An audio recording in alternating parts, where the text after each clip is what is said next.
Connectez-vous. Nous n'aurons pas de musique aujourd'hui. Nous allons juste accorder, nous allons nous accorder 5 minutes pour démarrer le direct. Il n'y aura pas de musique. Donc connectez-vous, partagez le direct, partagez largement le direct. Aujourd'hui, on fait ça dans la paix, dans le calme. Donc, nous attendons les uns et les autres. Nous allons prendre 5 minutes. Si 5 minutes, il n'y a personne, nous allons commencer le direct. Les autres pourront prendre le direct à la fin. Mais connectez-vous. Aujourd'hui, c'est la fête de la libération. Mais il faut définir de quelle libération dont on parle. Donc, aujourd'hui, je ne veux pas qu'on se fasse des problèmes. Nous allons dire rien que la vérité, rien que pour la vérité. Grand, le truc là, tu as acheté ça où? Ici, là. Je fais ça. 300 000. Il en a même encore. Bon, je viendrai te voir tout à l'heure. Hein? Je viendrai te voir tout à l'heure. D'accord. Parce que moi, j'ai envie de chasser avec tout à l'heure. Bon, hein? J'ai envie de chasser avec tout à l'heure, je viens te voir. Non. Donc connectez-vous massivement. C'est un direct pacifique, un direct d'amour, de justice. Je ne veux pas la guerre. Très bien. Ce n'est pas, on doit se dire les vérités. Parce que le jour de la libération, on doit se libérer de tout ce que nous avons comme poids, de tout ce que nous avions comme mal dans le cœur pour naître de nouveau. Nous donnons, il nous reste 2 minutes. Après les 2 minutes, nous lançons le direct. Que ceux qui se sentiront indexés, interviennent, mais pas pour s'insulter. Pas pour s'insulter. Peut-être pour apporter les éclairages ou des affirmations sur ce que Fortuné va dire. Donc, nous attendons. Il n'y aura pas de musique parce que moi, je ne suis pas en joie, moi. Je ne suis pas en joie. Donc, je ne mettrai pas la musique. Bon. Bonjour, Jacques. Comment tu vas? Bon. Nous allons commencer le direct parce qu'il y a déjà 9 personnes qui sont connectées. 9 personnes, c'est beaucoup pour nous sur la toile aujourd'hui parce que je pense que nombreux sont occupés. Alors, nous avions dit, nous marquons une fin. La fin de tous les délires. La fin des critiques. Maintenant, nous rentrons dans la vérité. J'ai rencontré un homme un jour. J'ai rencontré un homme un jour. Fais ça. J'ai rencontré un homme un jour dans mon parcours. Il m'a dit, Fortuné, comprends une chose dans la vie. On nourrit le pauvre de promesses et d'espoir. Je n'ai posé aucune question, mais je suis allé à la réflexion. Ma réflexion est qu'il avait certainement raison. Mais il faut que Fortuné, je sache si je suis pauvre ou riche.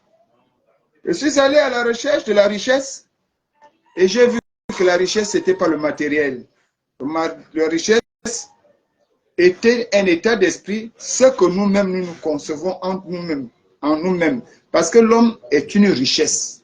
L'homme en lui-même est une richesse. Et l'homme qui cherche à plaire atteint la pauvreté parce qu'il est toujours en train de chercher à plaire. Mais on me dira par exemple ici, mais nous tous nous cherchons à plaire, même à nos enfants. Oui, il y a une manière de plaire. Le sentiment de souvent satisfaire les autres au détriment de ton bonheur est un péché. Un jour, j'ai rencontré un autre homme, ce fut mon oncle. J'avais des problèmes, je suis allé voir un petit homme.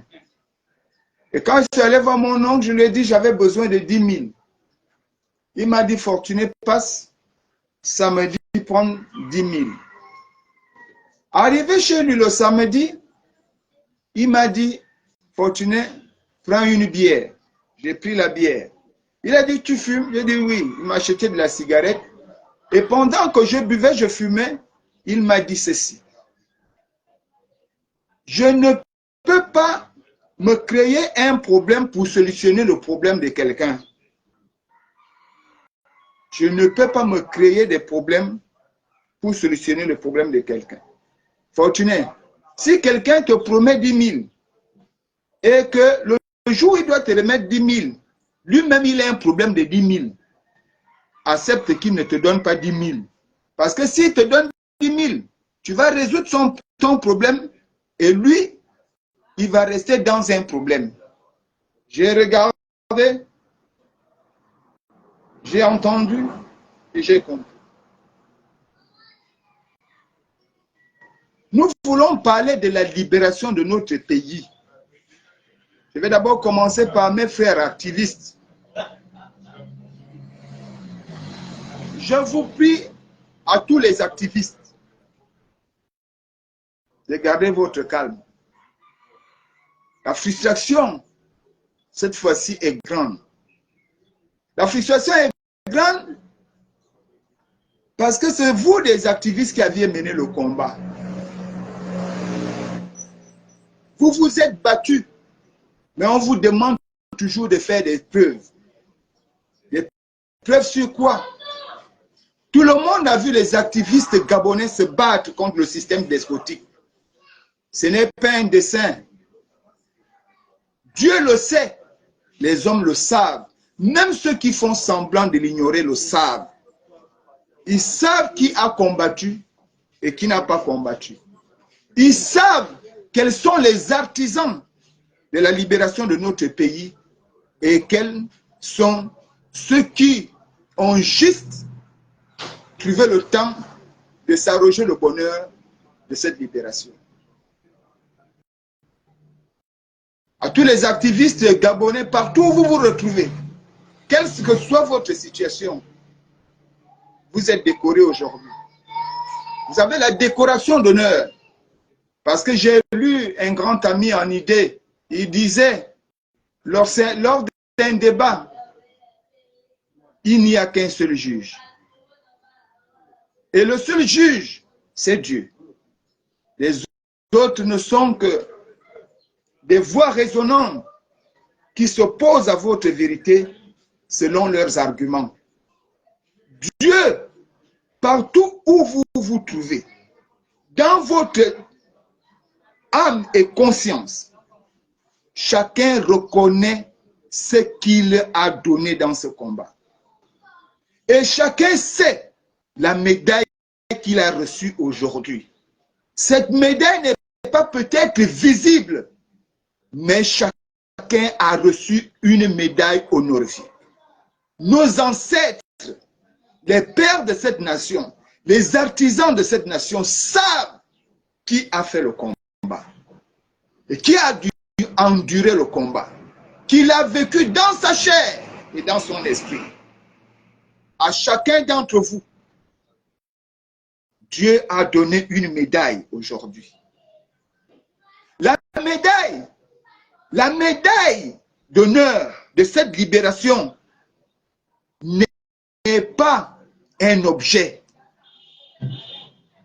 La médaille de cette libération, ce n'est pas l'étoffe. Vous savez, quand les enfants passent l'examen, ceux qui ont gagné par effort, ils ont la liberté totale et vivent leur victoire. Parce qu'ils ont gagné. Au prix de leur effort, ils ont atteint le mérite. Mais ceux qui ont gagné au prix de l'évaluation parentale, avec la médaille familiale, avec un diplôme destiné par l'évaluation parentale, ceux-là le reconnaissent et ne vivent pas la victoire de l'admission.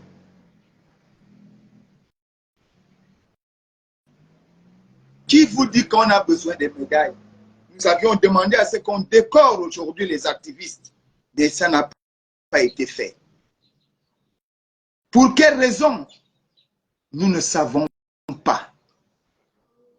Alors, retenez une chose, que personne ne vous conduit dans le chemin de la haine. Que personne ne vous conduit sur le chemin d'une frustration rigoureuse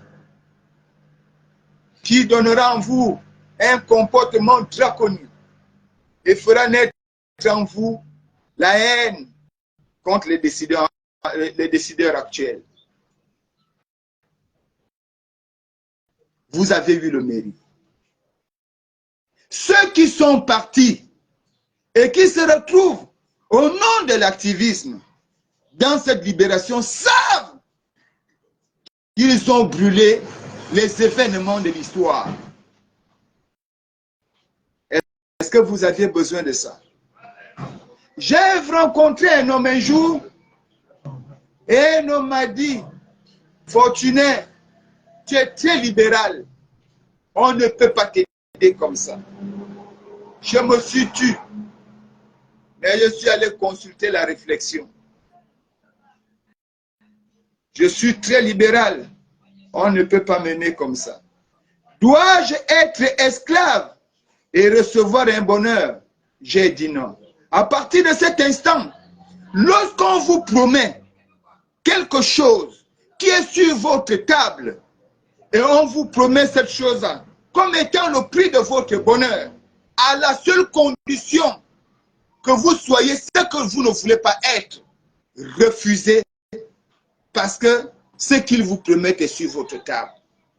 Ils nous promettent peut-être la souffrance, ils nous promettent peut-être le malheur, ils nous promettent peut-être la mendicité, ils nous promettent tout, mais nous, Dieu le sait, la souffrance est avec nous. Nous l'avions connu.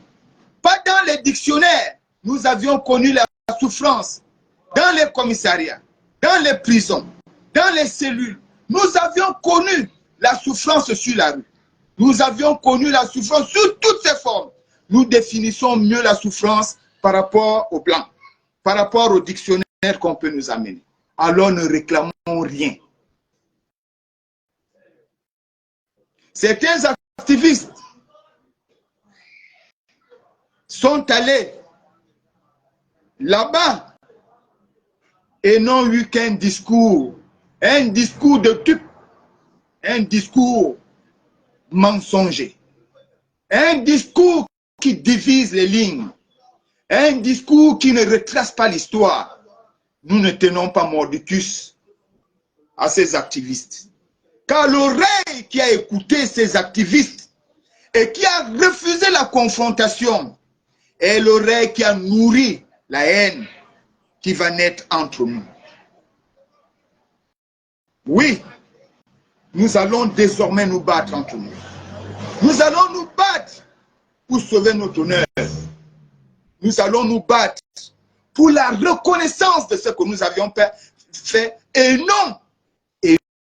non pour la récompense. Nous ne demandons aucune récompense. Nous demandons une reconnaissance. Parce que cette reconnaissance, vous nous le devez de droit.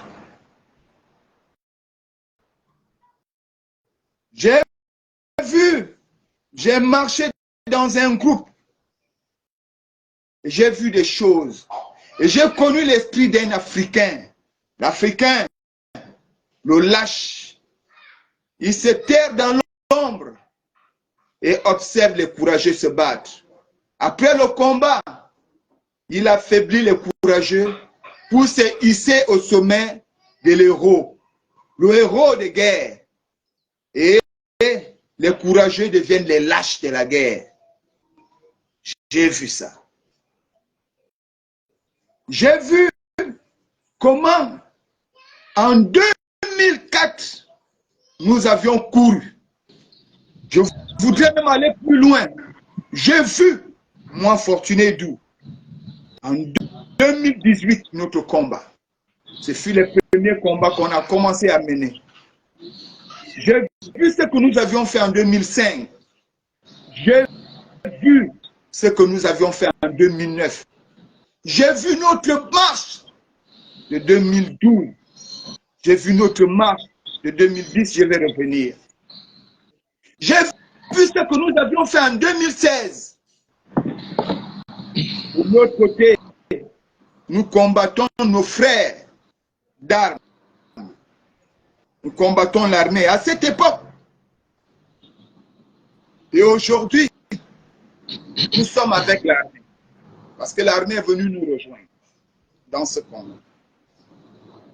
Mais ceux qui sont autour là, qui sont partis aux côtés des militaires pour détruire l'essentiel, la vérité du combat, ils savent, ils sont condamnés à jamais. Leur propre conscience les condamne. Parce que la victoire, la libération de notre pays, c'est d'abord les activistes, ensuite l'armée. Et même, je peux encore dire, c'est d'abord les activistes, des véritables opposants, pas des mécontents politiques, ensuite l'armée. Il était question aujourd'hui de conjuguer tous ces gens-là, de les mettre ensemble. Mais les gens vont dire à Oligui qu'ils ont les éléments méga. L'expression, ce sont méga.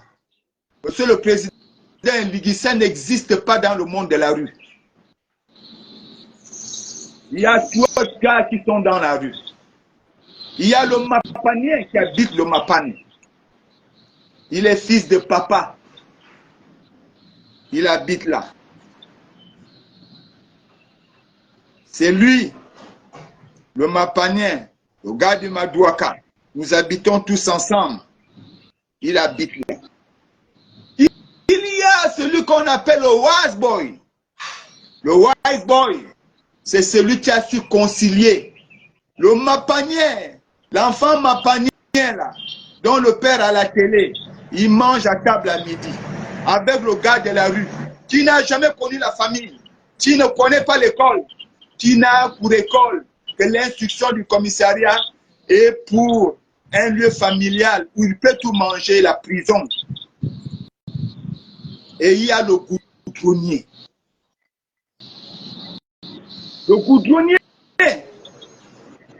c'est celui-là que je crains. Parce que je le connais. Et il me connaît.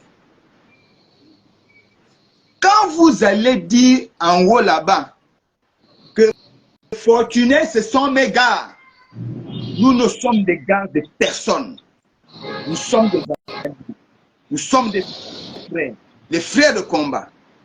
C'est la raison pour laquelle, lorsque l'un des gars, l'un des activistes a mal, nous nous mettons autour de lui et nous lui disons que tu as notre soutien.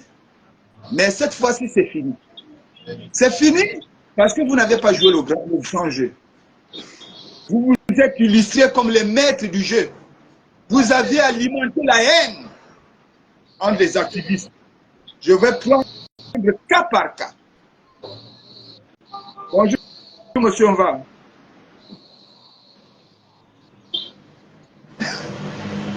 Bonjour. Tu m'entends pas? Si, je t'entends, bonjour. Ah. Tu m'entends? Oui, je t'entends. Bonjour, bonjour, je t'écoute, je t'observe, mon frère. Ok. Ne te lève pas du ciel, je t'écoute. J'interviendrai après. Ok. Je vais partir cas par cas. Pour qu'on ne dise pas, je ne dis pas de haine. Moi, je ne suis pas venu faire la guerre. Ceux qui veulent faire la guerre, nous allons faire la guerre hors de la toile. Moi, je n'ai jamais voulu faire la politique avec des alliés. J'ai toujours voulu être vrai avec des alliés. Mais j'ai observé tout le monde. À moi, on ne me demande pas pourquoi Fortuné Oligui ne t'a jamais reçu. Il faut aller demander à Oligui pourquoi tu n'as jamais reçu Fortuné.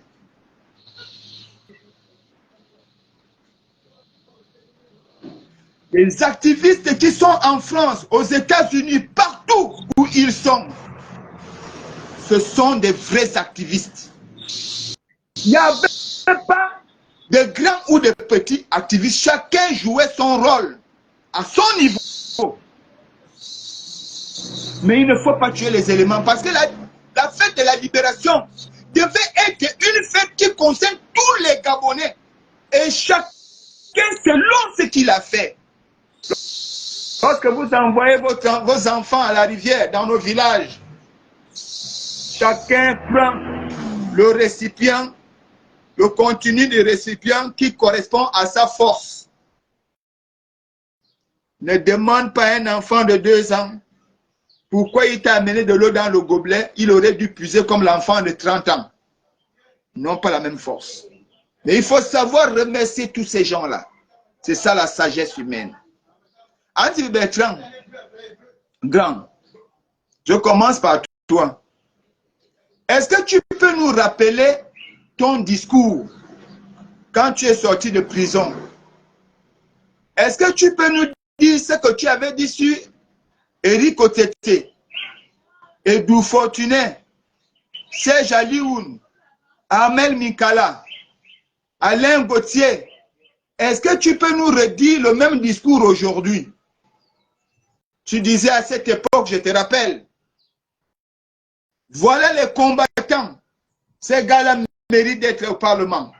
Et je me battrai pour eux. Mais nous, on s'est battu pour toi, grand.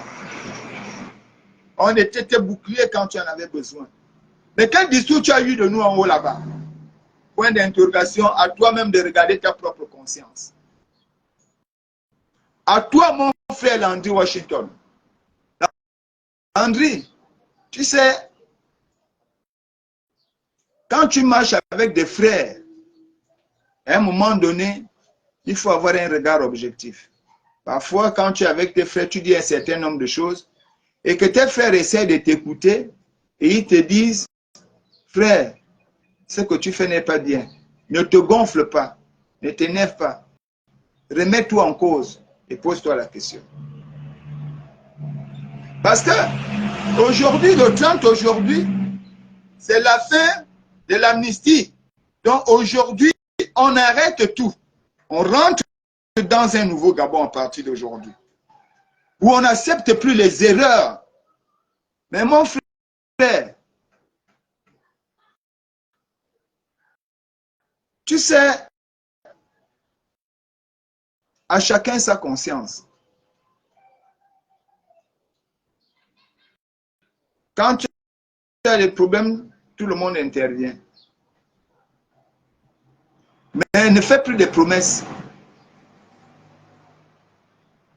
Parce que quand on arrive à la fin des promesses, on comprend que tu ne parles dans l'intérêt de personne. Tu ne parles que dans ton intérêt.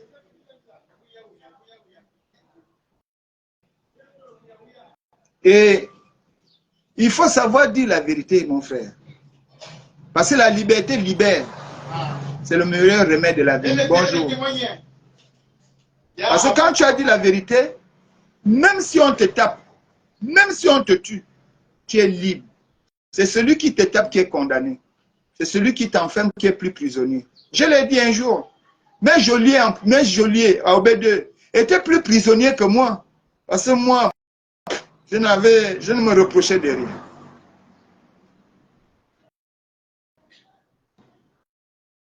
Mais mon frère, moi je sais observer, je sais lire.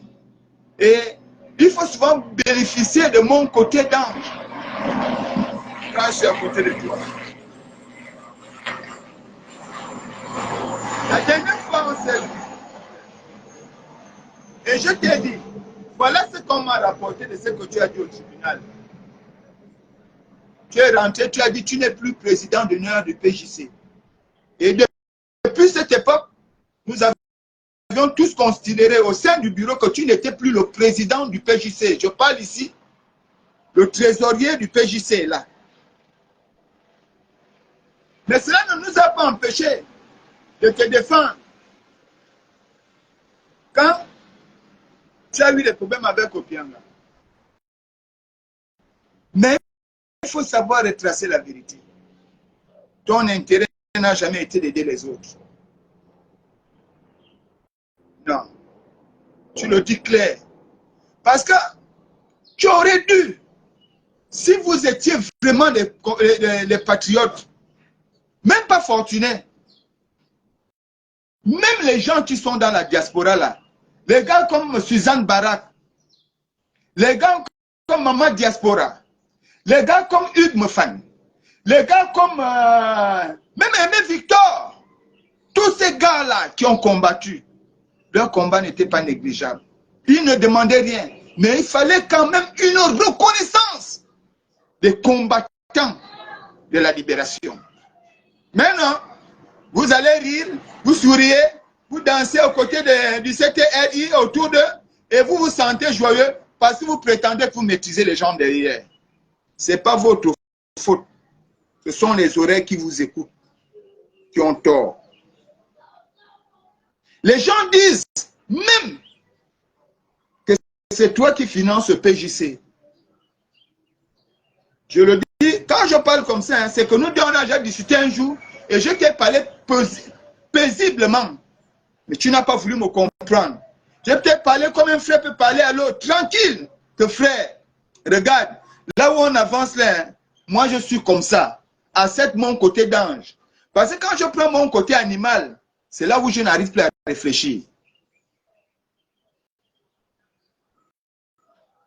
Tout ce qu'on a fait, des projets, pour un Gabon vrai, rien. Mais, ce sont mes gars, c'est toi qui finances. Oh, le seul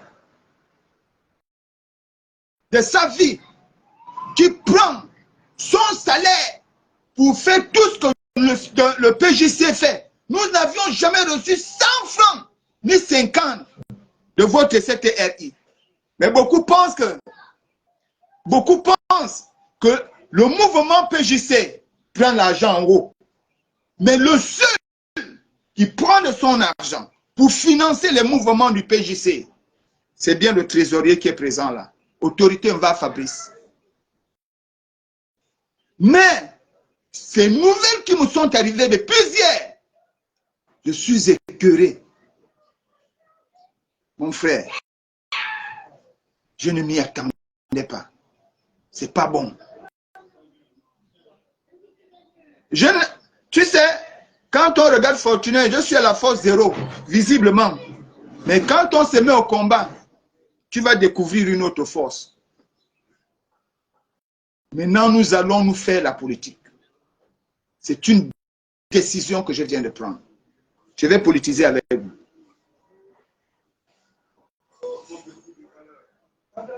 Je vais alors me résumer sur ce premier point en disant, mes frères, Dieu nous dit ceci. Si tu gardes le silence sur un mal que Dieu observe, que toi-même tu reconnais, c'est que tu acceptes ton mal. Mais dis à Dieu ce que tu veux, ce que tu ressens. Il le sait, mais il veut que tu le dises, afin qu'il sache que tu n'es plus dans cette chose-là, dans ce mal. Alors, activistes gabonais, ne restons plus des objets. Ne soyons plus des objets. Nous avions déjà montré au monde entier qui nous sommes et de quoi nous sommes capables. Mais ne rentrons pas dans la haine, parce que les gens veulent nous conduire dans la haine. La haine contre cette transition, ce n'est pas là-bas la solution.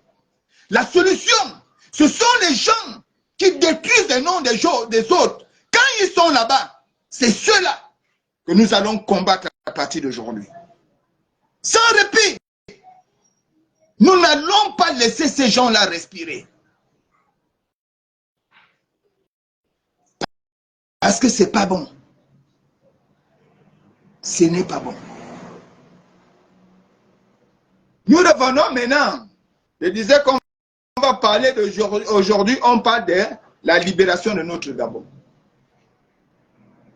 Monsieur le président du CTR, La libération est un sentiment qui part de l'intérieur de soi, dans son soi intérieur, pour se mouvoir dans notre soi extérieur.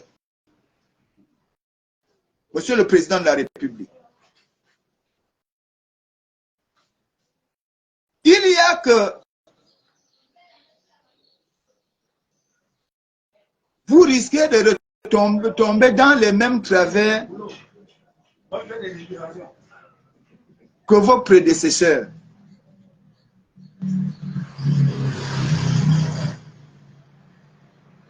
Il y a que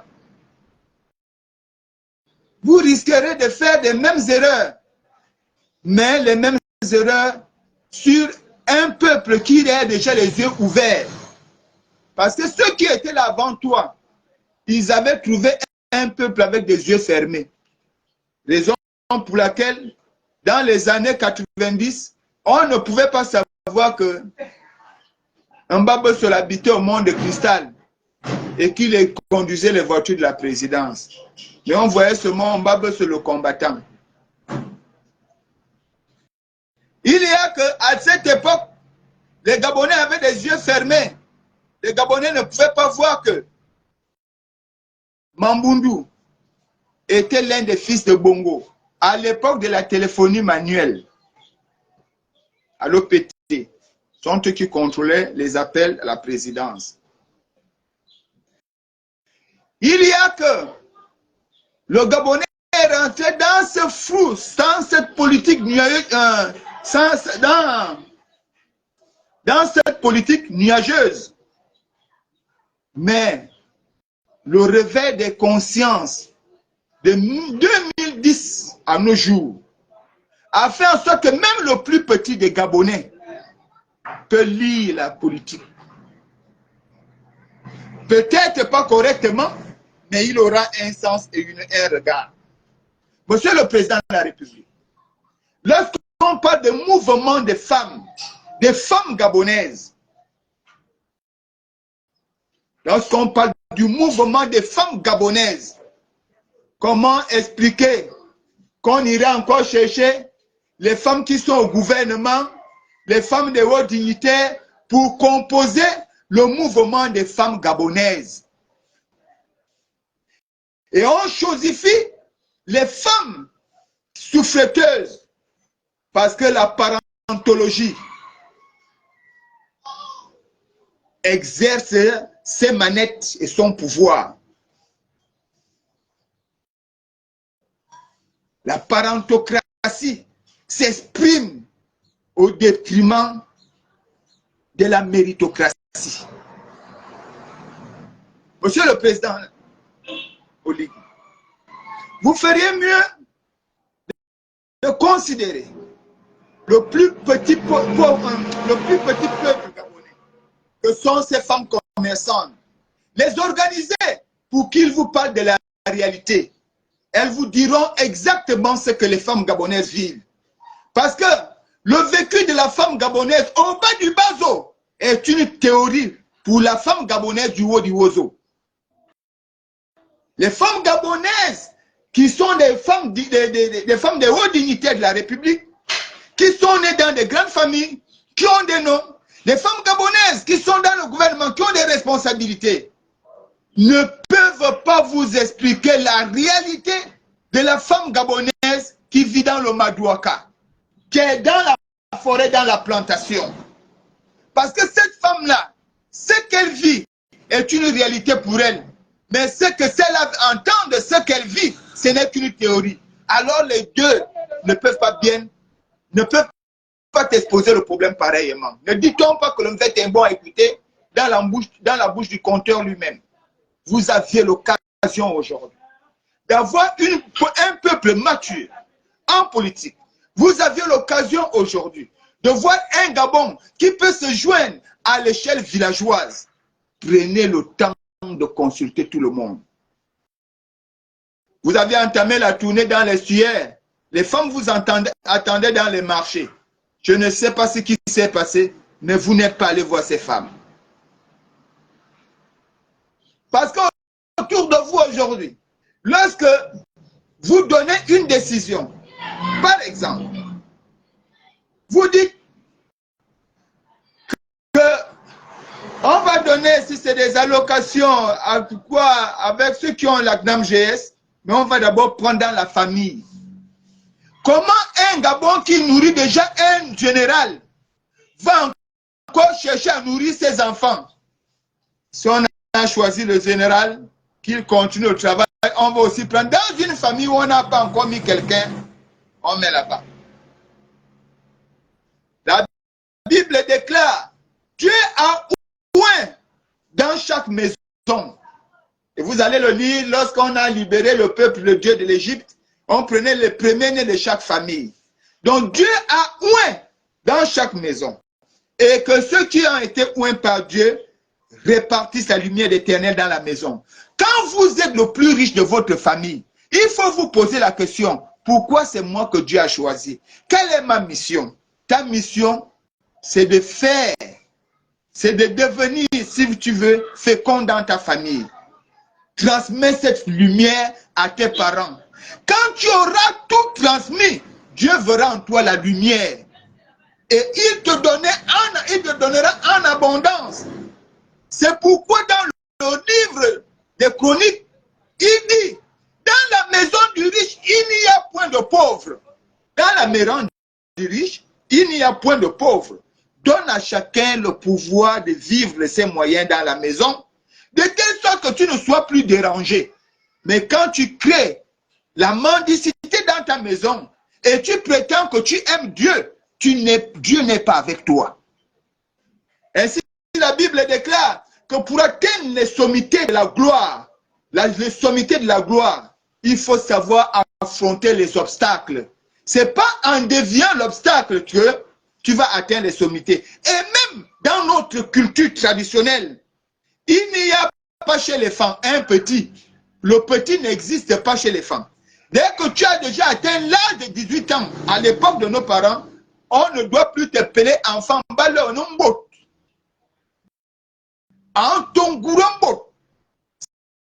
C'est déjà un homme accompli. À partir de cet instant, tes parents vont te transmettre le savoir technologique et culturel afin que tu crées ta famille. Et non pas pour être dépendant de ta famille.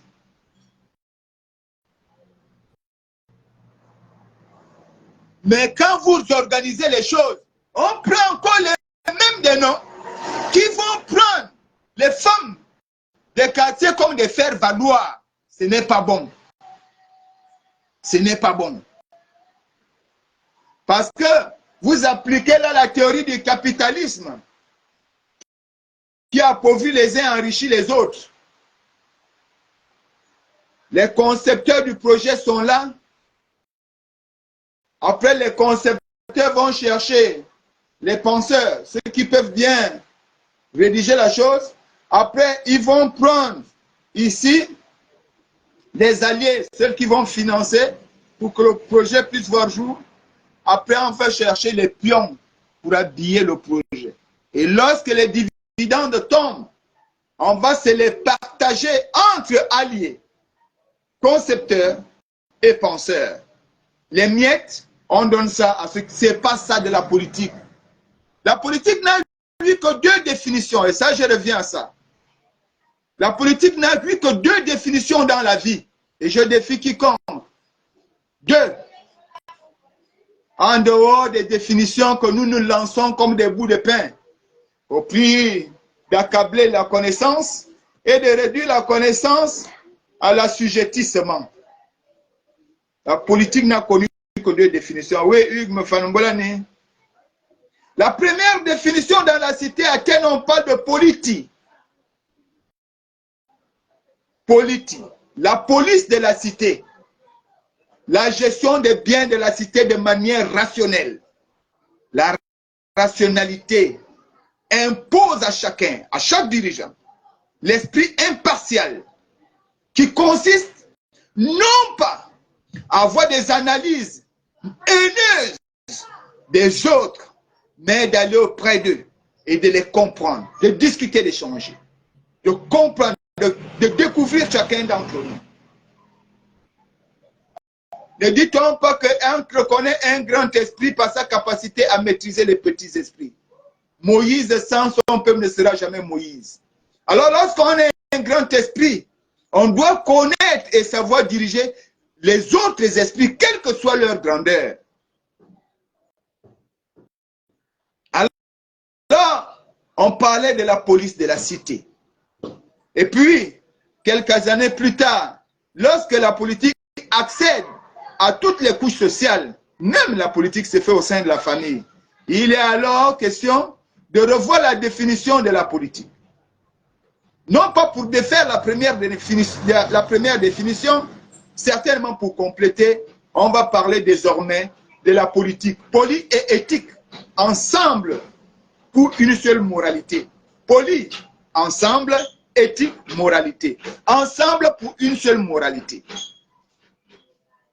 C'est cette moralité, Monsieur le Président, je pense, que vous êtes en train de rechercher aujourd'hui, après avoir composé la commission qui devait rédiger la nouvelle constitution. Cette nouvelle constitution fera office de moralité commune pour enfin diriger les Gabonais. Mais cette moralité commune ne saura nous diriger si ça nous trouve divisés. Si ça nous trouve dans l'exercice du mépris des autres et du rejet, de l'exclusion. Parce que le rejet et l'exclusion ne sont pas seulement verbales ou écrites, mais c'est un certain type de comportement, une certaine manière de faire les choses. Et vous allez comprendre que lorsque la frustration est grande, alors s'exerce une colère. Et lorsque la colère arrive, la bestialité s'installe. Si j'ai parlé des femmes gabonaises dans leur exclusion, sans chercher à voir la femme qui vit au village, qui fait des plantations, qui aurait dû avoir aussi son mouvement de femmes, parce que toutes ces femmes ne se connaissent pas. Certaines bénéficient du pouvoir déjà qu'elles ont et des manettes politiques qu'elles utilisent pour pouvoir dominer les autres. Il faut alors équilibrer les choses. Si j'ai parlé des femmes commerçantes, j'ai aussi parlé là des femmes villageoises, j'ai aussi parlé là des femmes qui traînent, qui souffrent en longueur de journée. Faites un effort de reconstituer ces femmes. Monsieur le Président, c'est le dernier jour. Le dernier jour où on pourra se dire les vérités. Et accorde-moi le temps de te dire la vérité. Parce que si je ne te dis pas cette vérité, je me ferai une souffrance que je ne mérite pas. Et que je ne peux pas peut-être supporter.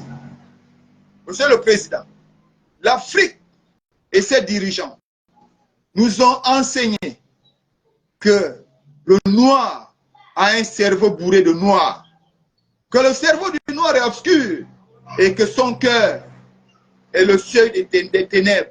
Par leur manière de faire, leur manière de chosifier les populations. Et cela vous fragilise devant les grandes nations telles que les nations européennes, américaines, asiatiques. Parce qu'en Afrique, l'ordre des mérites, on ne connaît pas. C'est la domination sauvage qui s'est instaurée dans notre manière de faire. Monsieur le Président, au jour où nous parlons de la libération, il faut comprendre une chose. Personne ne nous apprendra ce que c'est que la souffrance. Ce que nous ne connaissons pas, nous, ceux du bas du bateau, que nous n'avions jamais vu et qui certainement nous fait peur parce que nous ne savons pas comment l'utiliser, c'est le bonheur. Mais la souffrance, c'est ce que nous connaissons mieux. Alors, prétendre nous servir la souffrance, c'est de nous donner ce que nous avons en abondance. Monsieur le Président de la République, on parle des jeunes, des élèves. On veut aider des familles. Et là encore, il y a une discrimination qui ne dit pas son nom. Ce sont les mêmes méthodes. On demande et on fait des choix. Très souvent, avant de donner une telle information ou d'avant d'avoir un tel projet, il faut savoir faire un recensement familial. des foyers. Un recensement des foyers. Allez identifier les foyers qui souffrent et appeler ces foyers. Parce que si c'est ce qui se passe, on va vous donner un semblant de lumière en vous présentant les gens. Mais la réalité, c'est que on est en train de tuer ceux qui ont posé des espoirs sur vous. L'espoir que les Gabonais ont posé sur vous, c'est ceux qui sont en train de tuer. Pas des activistes. On reprocherait certainement à certains activistes qui, au lieu d'attaquer ceux qui font ce jeu, insultent le président Oligui et le CTRI. Parce que ce n'est pas là-bas la solution. La solution, c'est des mentalités que nous avions cultivées depuis et qui, jusqu'à aujourd'hui, nous tiennent comme des chaînes invisibles et nous sommes en captivité. Ignorant de là où nous devrions aller, peur d'avoir la lumière. Le peuple gabonais, comme partout en Afrique, où les gens aiment seulement l'intelligence alimentaire, en Afrique, où les gens ne savent pas produire. Au Gabon, nous ne savons faire qu'une chose, nous insulter, nous battre, même là où il n'y a pas la bagarre. Parce qu'il faut se justifier d'une force qui n'a pas de nom. Quelqu'un pense qu'en tuant son frère, il gagne beaucoup. Quelqu'un pense que si on exclut son frère, il va gagner. Mais, Monsieur le Président, vous auriez beaucoup à gagner en flattant tous les Gabonais. Parce que vous êtes chef. Quand on est chef, il faut savoir gérer les fous, les normaux, les malades, les aveugles, les sourds, les handicapés. Si vous faites le choix, oui, vous me direz que tout le monde a droit au choix, oui, mais votre choix doit être un choix d'homme et non un choix de chosification. Monsieur le Président, vous allez donner la possibilité à certains d'avoir des fournitures. Vous allez ajouter de l'argent dans ceux qui ont droit aux allocations familiales. Bravo, Monsieur le Président. Faut-il alors comprendre que seuls les enfants dont les parents ont droit à l'allocation sont les seuls Gabonais et que les enfants dont les parents sont commerçants, dont les parents ne travaillent nulle part, ne doivent pas bénéficier de ces bienfaits? Je m'interroge. Je ne vous accuse pas, je voudrais savoir. Il se peut que cette information m'a échappé, mais ce que j'ai entendu, c'est ça. Monsieur le Président, le fait de créer les rois télé autour de vous, qui peuvent transposer ou transformer vos décisions, est un tort. Mais je vous assure, lors du 31, Dieu sait. Lors du 30, le coup d'état du 30, le lendemain, Dieu sait. Et ça peut se témoigner par des actes. Tous les enfants du Gabon, quelle que soit leur classe sociale, méritent que l'État, le pouvoir, se concentre sur leur avenir.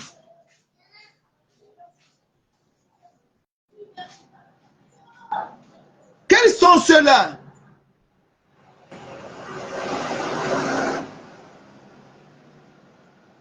Quels sont ceux-là? Non, Gilles, ceux qui seront décorés aujourd'hui ne vont porter que des médailles. La décoration est un sentiment, une reconnaissance de ta propre conscience. Quand tu reçois la médaille alors que tu n'as rien reçu, même toi-même tu as peur de la médaille. Mais par orgueil, tu as venu déjà la médaille. L'ordre du mérite ne s'est pas fait aujourd'hui dans cette liste-là. C'est l'ordre de la parentologie. La parentocratie. Vous avez vu? C'est ça les injustices. Ce sont des injustices que nous ramenons. Et on va demander aux gens de ne pas parler, d'observer le silence et de mourir intérieurement. Non, je refuse de mourir comme ça. Si tel est que je dois me faire condamner parce que j'aurais dit la vérité, j'accepte ma condamnation. Alors qu'on m'apporte le prix de ma condamnation, afin que je puisse le consommer. Tous les enfants du Gabon, tous, ce ne sont que des pépinières, des graines que nous avons le devoir de planter, afin que ces enfants germent dans une société prospère. Que ces enfants germent et deviennent des arbres capables de donner des bons fruits. Voilà ce que nous devrions faire. Il ne s'agit pas là des enfants d'une certaine classe sociale ou des enfants d'un certain lien familial. Il s'agit des enfants du Gabon, nés des Gabonais, et qui ont le droit de vivre sur le sol Gabon. Alors, je vais terminer ce point-là aussi en vous rappelant que l'histoire de Port-Gentil devrait nous enseigner ce conflit des enfants qui a été bestial, où nous avions vu l'esprit des enfants se transformer en lion. Permettez-moi d'en parler. Aka.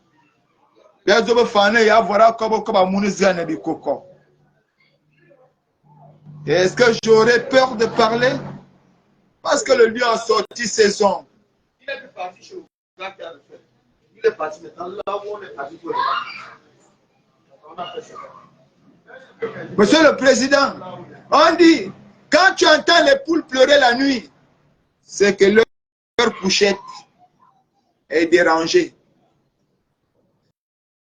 Moi, je ne serai jamais président un jour. Je n'aspire pas à être président. Mais la justice est mon seul combat. Un combat juste. Monsieur le Président, si nous commençons à exclure un enfant dès son jeune âge, et nous refusons que l'enfant là doit être sémé comme une graine, comme du blé, et que cet enfant doit germer pour donner des fruits, la nature fera ce que nous avons refusé de faire à notre place. Et cet enfant va grandir comme un enfant reptilien et deviendra un enfant sauvage. Parce que nous avons refusé d'exercer notre autorité parentale de telle sorte que cet arbre, dont cet enfant, soit un enfant sage, intelligent, intègre, une valeur de la société. Mais nous l'avions abandonné, croyant qu'il n'allait pas grandir. Mais il a grandi dans la rue, en mangeant dans les poubelles, en allant voler 10 francs. Et voilà que cet enfant a 30 ans. Résultat, aucune formation, il n'a rien. Et quand il regarde, il voit les enfants des expatriés venir d'ailleurs, avec qui il a grandi dans ces milieux, et qui se retrouvent en train de travailler avec leurs parents dans les marchés, et venir faire le marché chez eux. Et là, cet enfant gabonais qui n'a pas été formé, et qui a 23 ans, il devient rebelle, délinquant. Et ce que vous allez servir à cet enfant, c'est la condamnation. À quel niveau vous aviez formé ou éduqué pour prétendre sanctionner? Oui, il faut sanctionner ces enfants. Mais commençons par les former, à les instruire, à arroser leurs plantes, afin qu'ils gèrent. Il y a deux jeunes dehors. Il y a le petit Gabonais qui est abandonné à lui-même. Il y a l'enfant de l'expatrié qui est suivi par son père. Regardez dans nos sociétés lorsqu'on doit embaucher. Celui qui embauche même, c'est un Sarakolé. Il est là, il embauche. Mais quand le Gabonais arrive avec des petits Sarakolés, dans son pays, on choisit d'abord le petit Sarakolé, on laisse le petit Gabonais. Voilà les injustices. Pourquoi? Parce que tout simplement, en résultat, il ne faut pas aider les femmes démunies, les femmes commerçantes, les femmes villageoises, parce que sinon on ne saura plus qui on va instrumentaliser pour le bien de la politique. Résultat, on ne doit pas aider les enfants de la rue, ceux du Matuaka, ceux des pauvres, parce que si on permet à ces enfants-là de s'épanouir, résultat, on n'aura plus les enfants qu'il faut instrumentaliser. Pire, il ne faut pas permettre à certains parents de devenir les hommes, sinon ils peuvent être un danger pour nous quand on va vouloir faire ce que nous voulons faire et que nous savons faire. Monsieur le Président, si j'ai parlé ainsi et longuement, c'était pour vous souhaiter d'abord bonne fête de l'indépendance. C'était pour dire à l'ensemble du CTRI, c'est bien beau ce que vous faites. Mais regardez autour de vous. Vos semblables du combat en civil ne sont pas là. Regardez, les vrais, ils ne sont pas là. Mais nous ne vous tenons pas mordicus. À tous les activistes, partout où vous vous retrouvez, reconnaissez qu'aujourd'hui, chacun d'entre vous a été décoré. Que votre combat a donné des fruits. Unis dans la concorde et la félicité. Merci beaucoup. Vivons notre temps dans la souffrance de notre existence. Je répète, vivons notre temps dans la souffrance de notre existence. J'en ai fini.